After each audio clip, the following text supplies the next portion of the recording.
याद है कुछ सालों पहले जब एक रात 8 बजे अचानक से वक्त बदल गए, जज्बात बदल गए। कितने टाइम तक हमें एटीएम के बाहर लंबी लंबी कतारों में खड़ा होना पड़ा, नोट्स बदलने के लिए बैंक्स के चक्कर लगाने पड़े क्योंकि 500 और 1000 के नोट्स बंद हो गए थे। अब उस समय की परेशानी को आप और मैं बहुत अच्छे से जानते हैं और जाहिर है कि तब से हम हर तरीका आजमाते हैं कि उस सिचुएशन में वापस ना जाना पड़े। मगर अगर उस समय हम ब्लॉकचेन टेक्नोलॉजी यूज कर रहे होते तो शायद उतना नुकसान नहीं सहना पड़ता। नमस्कार, स्वागत है आपका जी के डिजिटल शो पर। मैं हूं पलक यादव और आज हम बात करेंगे क्रिप्टो करेंसी के एक बहुत अहम पहलू पर जिसका नाम है ब्लॉकचेन। अब क्रिप्टो तो हम समझ गए, मगर ये सवाल आपके मन में जरूर आया होगा कि आखिर जितनी भी क्रिप्टो से होने वाली ट्रांजैक्शंस हैं उनका रिकॉर्ड कैसे रखा जाता है या उन्हें सिक्योर कैसे किया जाता है, या जो हमने क्रिप्टो के डिसेंट्रलाइज्ड होने की पिछले वीडियो में बात की थी, आखिर वो कैसे पॉसिबल है। इस सब का एक ही जवाब है ब्लॉकचेन। ब्लॉकचेन एक बड़ा सा बटा हुआ डेटाबेस है जो हजारों लाखों कंप्यूटर्स पे शेयर्ड होता है और ये सारे कंप्यूटर्स आपस में कनेक्टेड होते हैं। आसान भाषा में कहें तो जैसे एक दुकानदार अपने पास एक रजिस्टर बना के रखता है ना कि कितना राशन आया, कितना बिका, ठीक वैसे ही ब्लॉकचेन एक डिजिटल रजिस्टर की तरह होता है।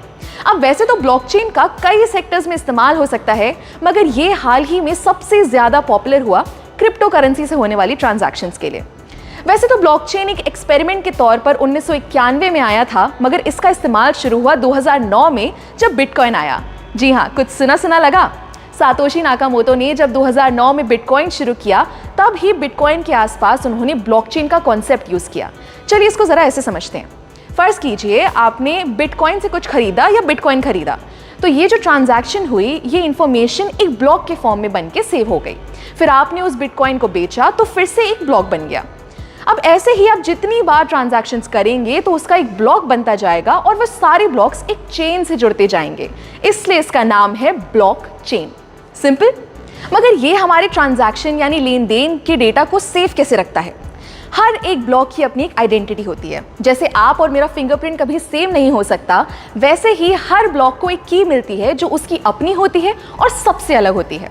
क्योंकि ये डिसेंट्रलाइज्ड होता है, तो अगर इस चेन के किसी ब्लॉक में कोई दिक्कत भी आती है तो बाकी ब्लॉक्स पर कोई फर्क नहीं पड़ेगा। ब्लॉकचेन एक ऐसा सिस्टम है जिसे हैक करना, हटाना या चेंज करना लगभग नामुमकिन है।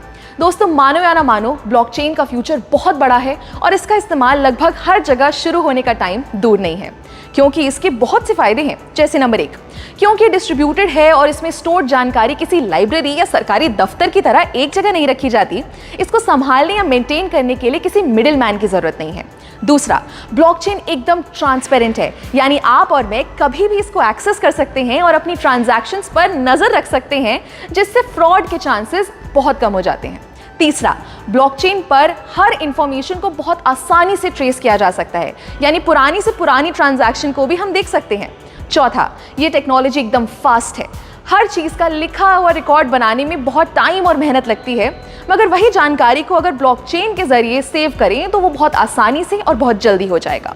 और आखिरी, जैसा मैंने पहले भी बताया कि ये बहुत सेफ है, तो आप टेंशन फ्री होकर इसका इस्तेमाल कर सकते हैं। क्या आपको पता है, बहुत से भारतीय बैंक्स ने इस ब्लॉकचेन टेक्नोलॉजी को ऑलरेडी यूज करना शुरू कर दिया है, जैसे ई-केवाईसी के लिए, ई सिग्नेचर के जरिए ऑनलाइन डॉक्यूमेंट्स या कागजात वेरीफाई करने के लिए, कमर्शियल लेटर्स बनाने के लिए इत्यादि। हमारी प्लानिंग कमीशन यानी नीति आयोग ने भी ब्लॉकचेन पर व्हाइट पेपर पब्लिश कर दिया है, जिसमें ई गवर्नेंस को लेकर इसके इस्तेमाल की बात की गई है। एक मजे की बात बताऊं, 2010 में पहली बार फ्लोरिडा के एक आदमी ने 10,000 बिटकॉइन से 2 पिज्जा खरीदे थे, और आज एक बिटकॉइन की अगर कीमत लगभग 15 लाख रुपए है, तो अनुमान लगाइए 10,000 बिटकॉइंस की कीमत क्या होगी। ऐसे ही आपको क्रिप्टो की दुनिया की मजेदार बातें बताते रहेंगे, सो स्टे ट्यून्ड और देखते रहिए जी डिजिटल।